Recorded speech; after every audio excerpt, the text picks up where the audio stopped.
Good afternoon, everybody. We're going to start today's session by asking each other a question. When I throw the beanbag to you, I'll ask you a question, and then you pass it on to someone else and ask a question, OK? Yeah. Isaac. Good afternoon, Isaac. Good afternoon, Miss Wilkinson. What colour is your T-shirt today? Blue. Liam. Good afternoon, Isaac. What did you do last night? I went to after school club, then I went to bed to 10 o'clock. Miss. Oh. Good afternoon, Miss. Good afternoon, Liam. What you did next Friday? What am I going to do next Friday? Well, next Friday is the last day of term. So I think we're going to have a little party in class with lots of cake and drink, aren't we, Isaac? Yeah. And maybe a little disco. Sounds good. Brandon. What did you have for your dinner today, Brandon? Sandwich. Sandwiches. What did you have in your sandwich? Chicken. Very nice. What we have with CALL is an assessment tool that is very useful for children who are about P7 or P8 and whose use and their understanding of language is good. But their understanding of the needs of the listener is not very good. There are a range of behaviours that we take for granted, but which actually a great many children have a great deal of difficulty in learning. So through CALL, we're teaching, for instance, how to look at the person when you're talking to them, how you show that you're listening, and so forth. Damien. Good afternoon, Damien. Good afternoon, Nasheen. What do you do this weekend? I watched TV and I played outside. And I watched the DVD and I went to bed and I woke up next morning and watched the DVD and I played outside. Excellent. Now, the government has brought out a very useful package called Social and Emotional Aspects of Learning, SEAL. But what we find is that many children do not have these important social communication skills and certain conceptual vocabulary to be able to benefit fully from SEAL. So CALL, for many children, it's something that leads into the SEAL-type activities. Right, so Hal has got the words for us for our sitting song. Can you see it? It says, I put my feet flat, flat, flat.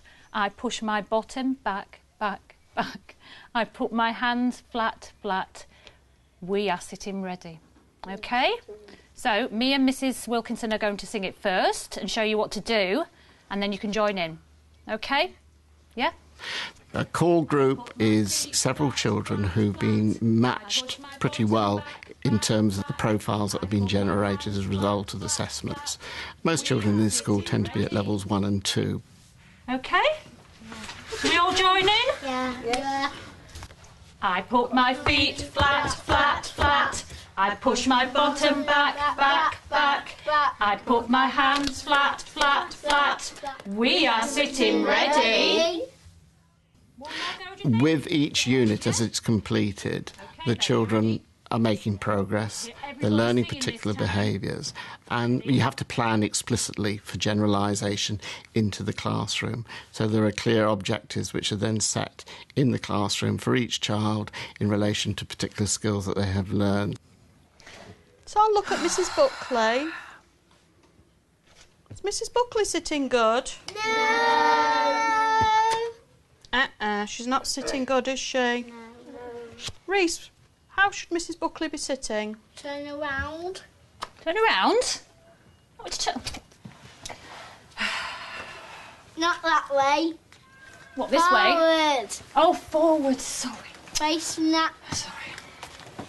And put yours. What's she doing wrong now, Liam? Should you put her feet back?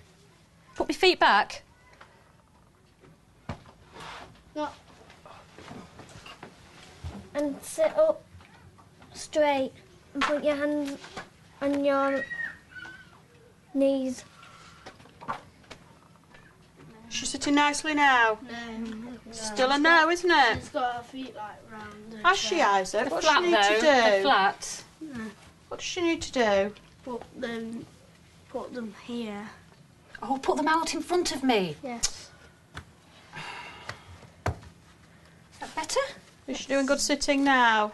Yes. Excellent.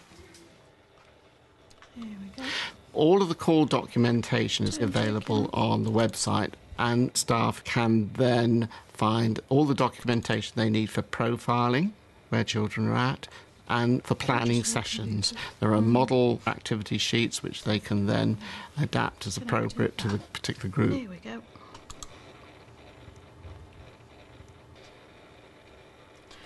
Right, we need to transfer these that we've done onto the server, Okay. the profiles of the children. What is it? Turn taken? Turn taking Right. for September. Start with Isaac. Okie dokie. Okay then, Isaac is able to take turns in a highly structured game with frequent adult prompts. I think he's consistent with that. Excellent. He's able to join in a group action, verbal or physical, with adult prompts. And he can repeat words and facial expressions, so I think he's consistent with that as well. Yeah, I'd agree with that. Able to initiate a turn by verbal or physical means in a very structured game. I think he's consistent Yeah, I with that think as well. so, Yeah. yeah. He's able to accept others joining in the group activity. He's consistent with that. Able to share a favoured resource with an adult prompt. Consistent. Able to take turns in choosing a game and activity. Yeah, I think he's that. Yeah. Able to wait and speak in a structured activity. Consistent. Able to return a simple greeting in a structured activity. He's consistent at all of that. Consistent at all of those. Yeah. I'm sorry, I'm a bit behind. So that's level 1, so we're going to move on to level 2 with Isaac and see how he gets on there. He's consistent apart from 1, which is okay because then he can go on to level 3 because he's only developing in 1. So level 3, he's consistent in just 2, which is number 1 and number 3. Right. Developing in everything else. So it's definitely going to he's be... definitely a level 3. Yeah, definitely.